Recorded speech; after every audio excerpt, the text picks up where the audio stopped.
Commander Vex 92 adjusted his scanning equipment for the third time in 10 minutes, muttering curses in 4 different galactic languages. The twin suns of Koresh Prime beat down mercilessly on his carapace, making his thermal regulators work overtime. Of all the backwater planets in the outer rim, why did the Council send him to this sand-covered nightmare? Stupid bureaucrats, he grumbled, wiping condensation from his visor. Send the expendable bug to check radiation signatures, they said. Simple reconnaissance mission, they said. His mandibles clicked in annoyance as another false reading appeared on his scanner. 3 weeks of trudging through endless dunes, following phantom energy signatures that turned out to be nothing more than mineral deposits. The higher-ups back on Zentari Command were probably sipping fermented nectar while he slowly cooked in this portable oven of a planet. The scanner beeped again and Vex 92 nearly threw the device into the nearest sand drift. But this reading was different. Stronger, more deliberate. What in the 7 hells of Mordak? He whispered, adjusting the sensitivity controls. The signature was massive, buried beneath approximately 50 meters of sand, metal composition unknown. Energy readings off the charts, and strangest of all, it seemed to be pulsing like a heartbeat. Vex 92's 4 eyes widened behind his protective goggles. In his 20 cycles of military service, he had never encountered anything like this. The energy pattern was unlike any known technology in the galactic database. It was too organized to be natural, too powerful to be debris. He activated his comm unit, hoping to reach his ship orbiting the planet. Static filled his audio receptors. The atmospheric interference on Koresh Prime made long-range communication nearly impossible during daylight hours. Fantastic, he muttered, shouldering his equipment pack. Just me, the desert, and whatever technological nightmare is buried down there. The trek to the coordinates took another 2 hours. By the time Vex 92 reached the location, his water reserves were running dangerously low, and his patience had evaporated completely.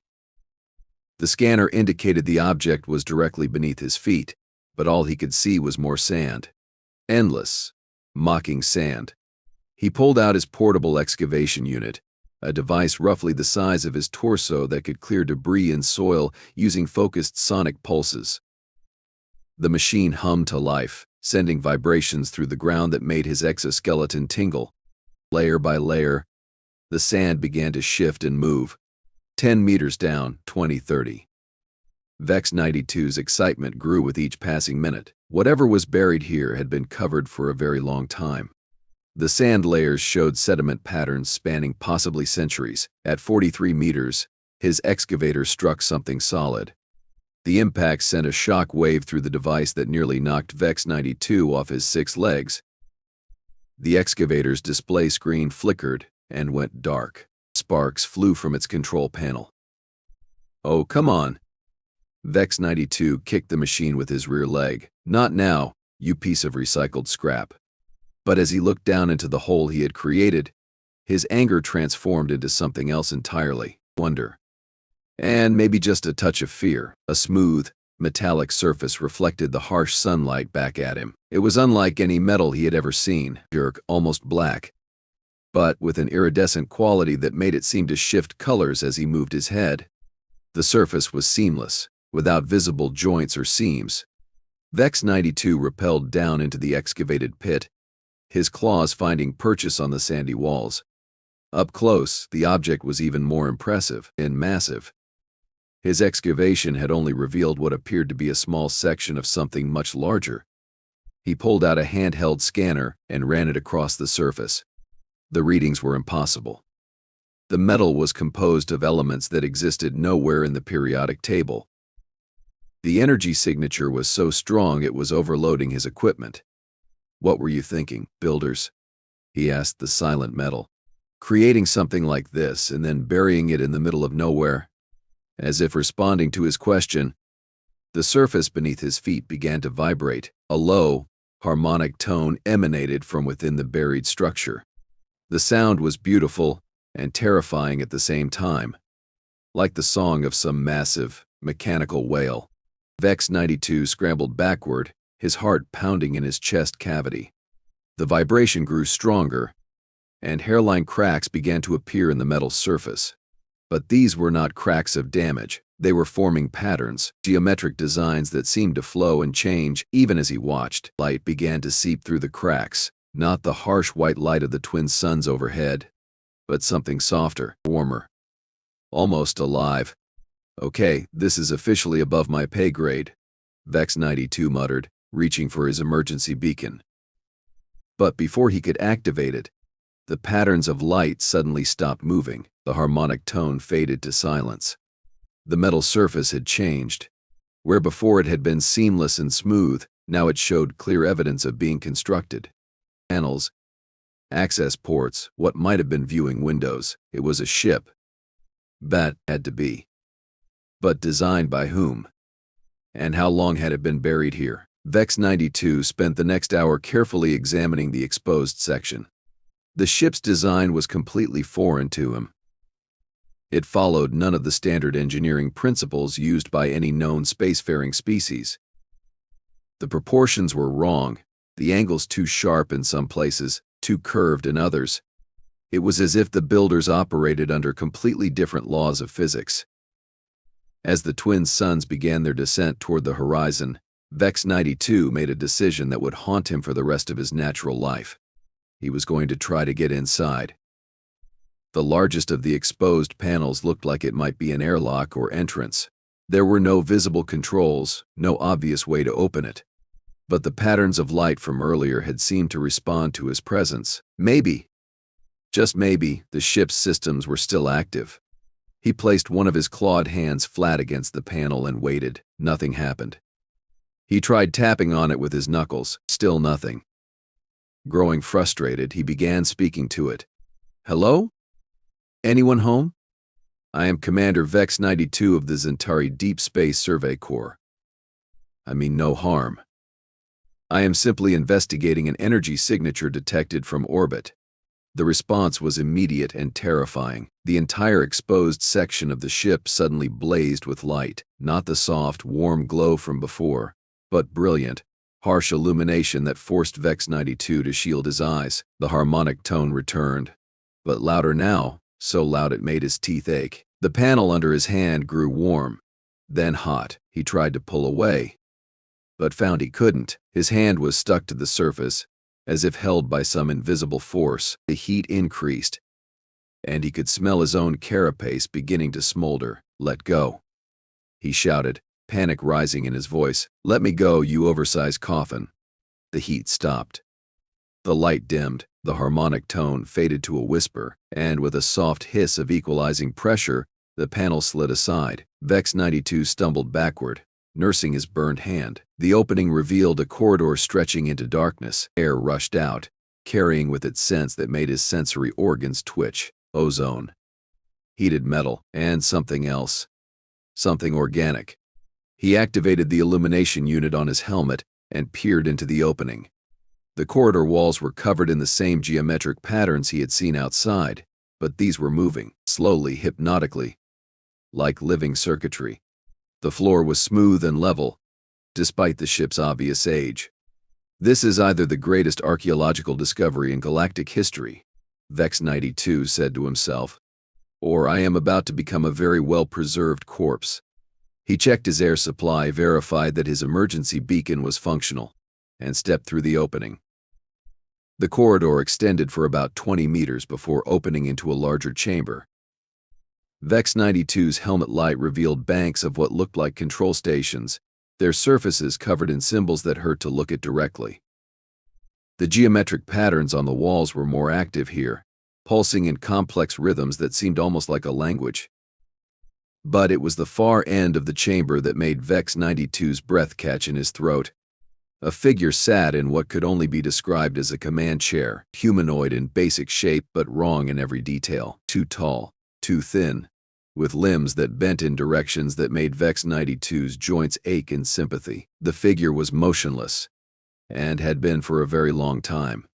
What remained of its clothing had long since deteriorated to dust. "Well, hello there, Captain," Vex 92 whispered, approaching slowly. "Sorry to disturb your eternal rest."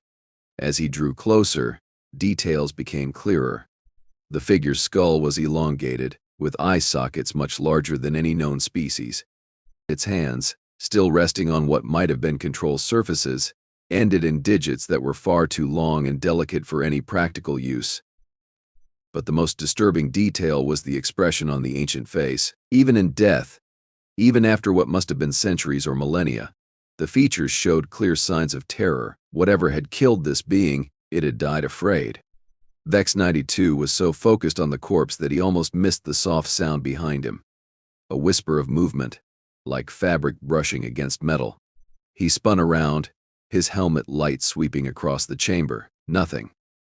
The chamber was as empty as before, but the geometric patterns on the walls were moving faster now, their pulsing rhythm more urgent. And was it his imagination, or were they getting brighter? "Hello," he called out, his voice echoing strangely in the enclosed space. "Is someone there?" The patterns stopped moving entirely. The chamber fell silent, except for the hum of his own life support systems. Then, from somewhere deep within the ship, came a sound that made every instinct Vex 92 possessed scream at him to run. Laughter. Soft, musical, and absolutely terrifying in its complete lack of sanity. The geometric patterns erupted into brilliant light. Control surfaces that had been dark for unknown ages suddenly blazed to life. And throughout the ship, systems began to activate with sounds like the groaning of some massive beast awakening from a very long sleep. Vex 92 ran. His military training, his scientific curiosity, his professional pride, all of it forgotten in the face of pure, animal terror. He sprinted down the corridor toward the entrance, his claws scrabbling for purchase on the smooth floor. Behind him, the laughter grew louder. More voices joined in, creating a chorus of madness that seemed to come from the very walls of the ship.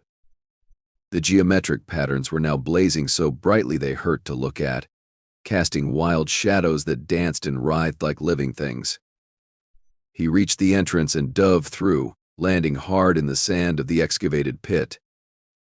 Above him, the opening began to close, the panel sliding back into place with mechanical precision, but not before he heard one final sound from within the ship.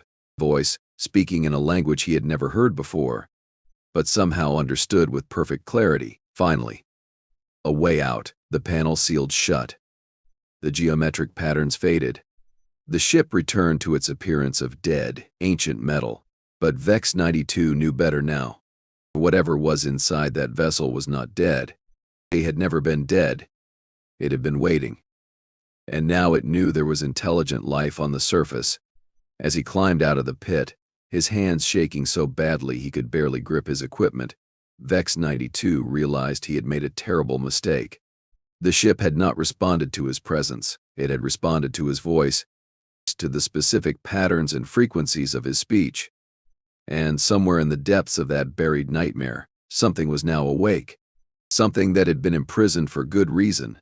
Something that was very, very interested in learning more about the galaxy that existed beyond its metal tomb. The twin suns of Kiresh Prime set in a blaze of orange and red, casting long shadows across the desert. And in those shadows, if one looked very carefully, it was possible to see that the sand around the excavation site was beginning to move. Not settling, as sand should, but organizing, forming patterns. Geometric designs that seemed to pulse with a life of their own. Vex 92 shouldered his pack and began the long walk back to his landing site, unaware that he was being followed. Not by footsteps in the sand, but by something far more subtle. The very grains beneath his feet were rearranging themselves in his wake, creating a trail that led directly back to his ship. And in the buried vessel behind him, control systems hummed with new purpose as they began the slow process of freeing themselves from their sandy prison. The voice had shown them the way. Now all they had to do was follow it home. 3 hours later, Vex 92 reached his landing craft, a modest survey vessel named the Wanderer. His relief at seeing the familiar hull was short-lived. Something was wrong. The ship's external lights were flickering in patterns that made no sense, and the boarding ramp was cycling up and down repeatedly. "What in the name of the void?" he muttered, pulling out his remote diagnostic scanner. The readings made him feel sick. His ship's computer systems were being accessed by an external source, but that was impossible. The Wanderer was equipped with military-grade firewalls and encryption. Nothing on this primitive planet should have been able to breach them. He approached cautiously, his sidearm drawn. The boarding ramp finally settled in the down position, and he could hear sounds from inside the ship. Not mechanical sounds. Voices. Multiple voices, speaking in that same unknown language he had heard in the buried vessel. "Oh, this just keeps getting better," he said through gritted teeth. "First ancient nightmares. Now my own ship is talking to itself." The moment he stepped aboard, the voices stopped. The ship's internal lighting shifted to a soft, warm glow that reminded him uncomfortably of the patterns he had seen on the alien vessel. His onboard AI, which normally greeted him with cheerful efficiency, remained silent. "Computer, status report," he commanded. Nothing. Not even the usual acknowledgement tone. Vex 92 made his way to the bridge, his claws clicking nervously on the deck plating. The main display showed star charts he had never seen before, depicting systems that existed nowhere in galactic records. The navigation computer was plotting courses to coordinates that should have been empty space. But most disturbing of all was the communication array. It was broadcasting, sending signals out into space using frequencies and modulations that should have been impossible with his equipment. The transmission strength was so powerful it was draining his ship's energy reserves at an alarming rate. "Computer, cease all transmissions immediately," he ordered. The display flickered, and text appeared in that same alien script from the buried ship.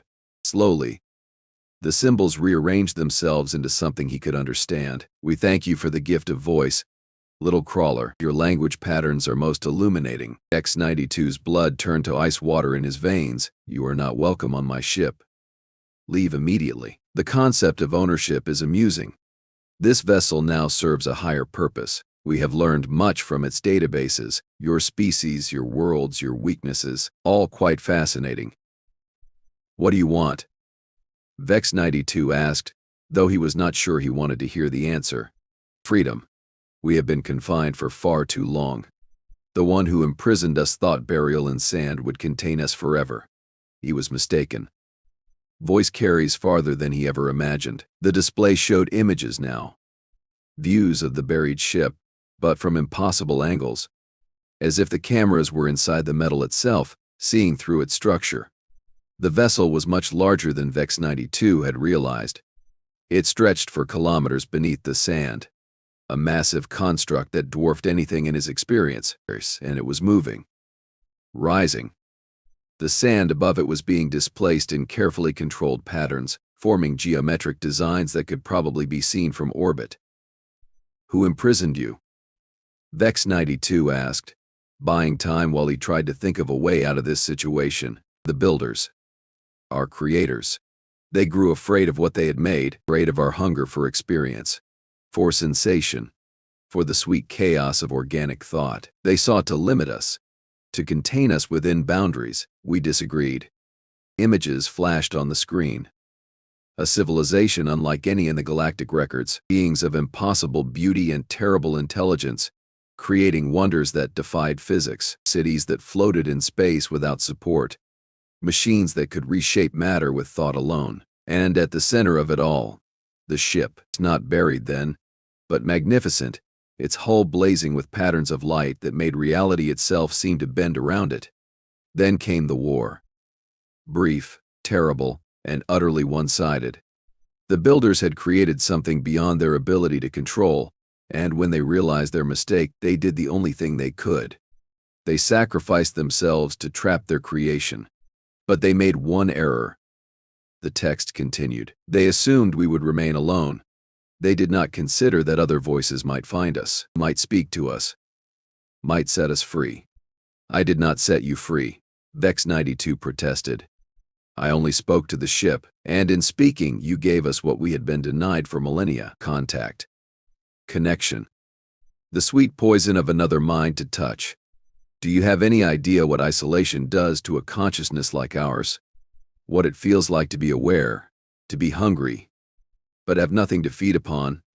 The ship's hull began to vibrate. Outside, Vex 92 could see his external cameras showing the desert landscape changing.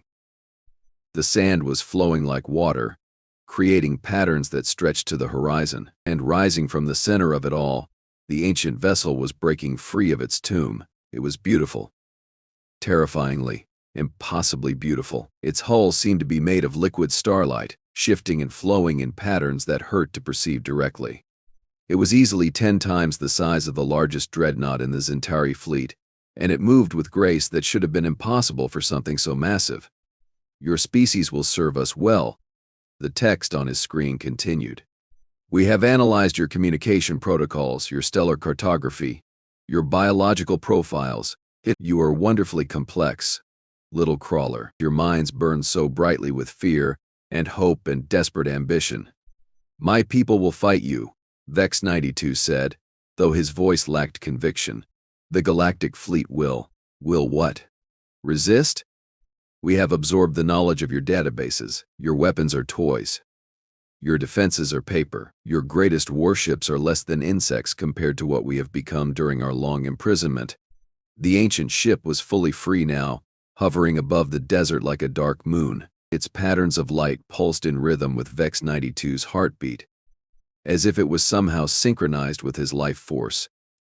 The sight of it made him feel small and fragile and utterly insignificant. But then, something unexpected happened. The alien presence in his ship's computer suddenly recoiled, its text becoming frantic and disjointed. "Impossible. The signal. It cannot be." "What signal?" Vex 92 asked, hope flaring in his chest. On his display, new data was appearing. His ship's long-range sensors had detected something approaching the system. Fast. Faster than anything in the galactic records should have been capable of. And it was broadcasting on frequencies that made the aliens' own transmissions look primitive by comparison. "They return. But how? We destroyed them all. We watched their cities burn, their fleet scatter like leaves in a stellar wind." The approaching signal resolved into a voice. Not the mechanical, translated communication of the trapped entity, but something warm and organic and utterly, impossibly familiar. It was speaking in galactic standard, the common tongue used throughout civilized space. "Attention, buried vessel. This is Captain Elena Vasquez of the Terran exploration ship Defiant. We have monitored your awakening and are responding to contain the situation. Power down immediately and prepare to be recontained." Vex 92 stared at the communication display in shock. Terran? Humans. But that was impossible. Humans were a newly discovered species, barely capable of interstellar travel. They had only made contact with the galactic community 50 cycles ago, and even then, only with primitive chemical rockets and basic fusion drives. The alien presence in his computer was clearly just as shocked. Humans. The builder's final creation, but they are primitives. Savages. They barely understand faster than light travel. The human voice came through the speakers again, and this time there was amusement in it. "Sorry to disappoint you, but reports of our primitiveness have been greatly exaggerated. This is your only warning. Stand down or be fired upon." Laughable. What could primitive humans possibly do to us? The answer came in the form of weapons fire that lit up the desert like a miniature sun. But these were not the energy beams or projectile weapons that Vex 92 recognized. This was something else entirely. Something that seemed to reach through space and time to strike directly at the ancient ship's hull.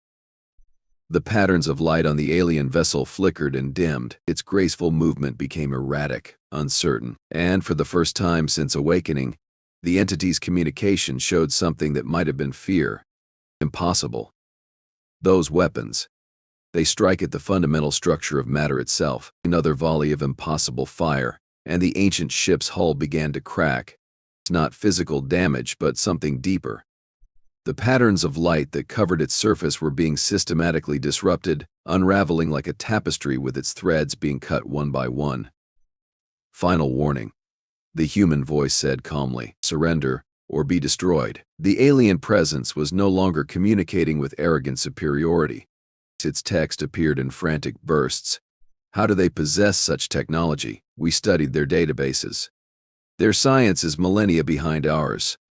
A new voice joined the communication. Older, more authoritative.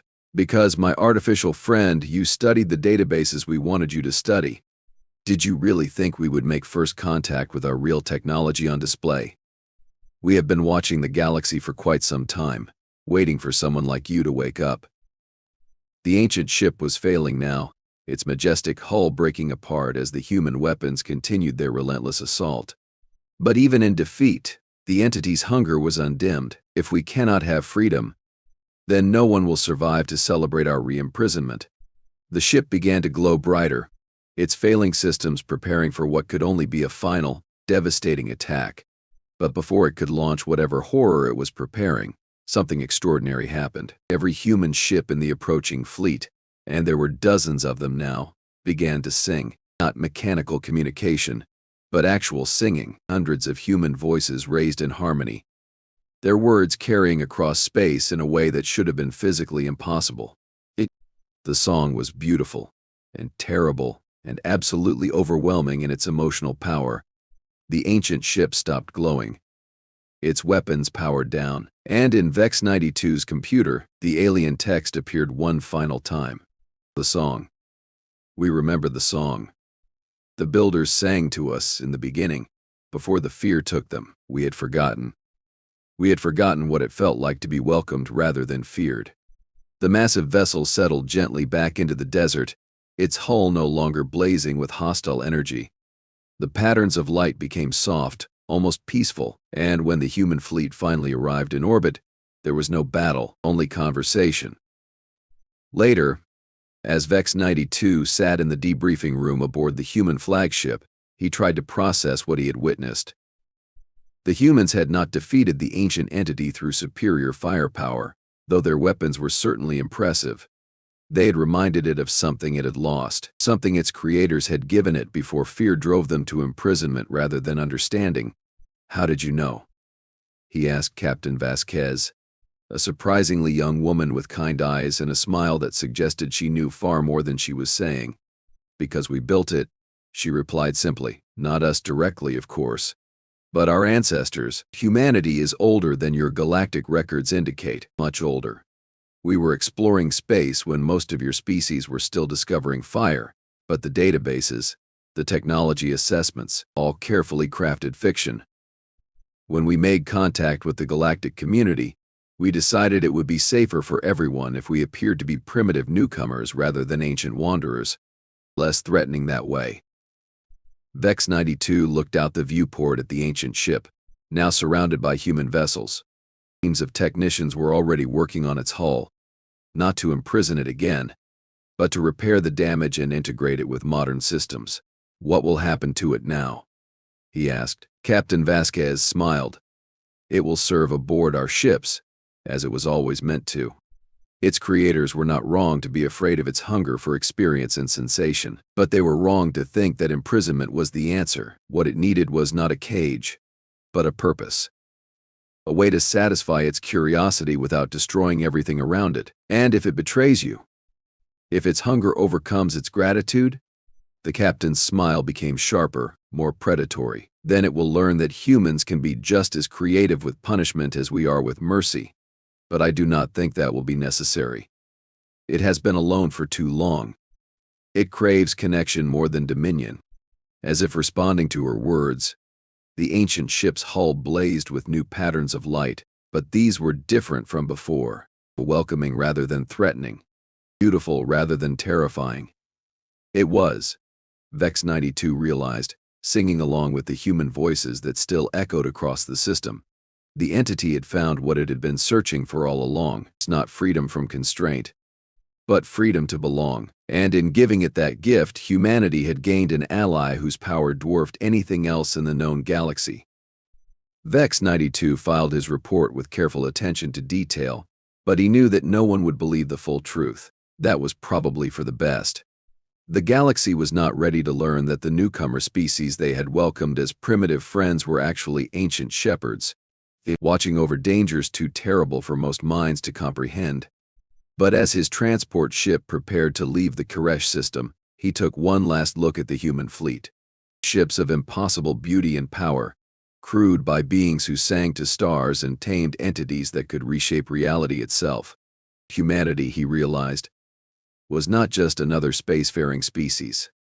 They were gardeners of the galaxy, cultivating wonders and pruning away threats with equal skill.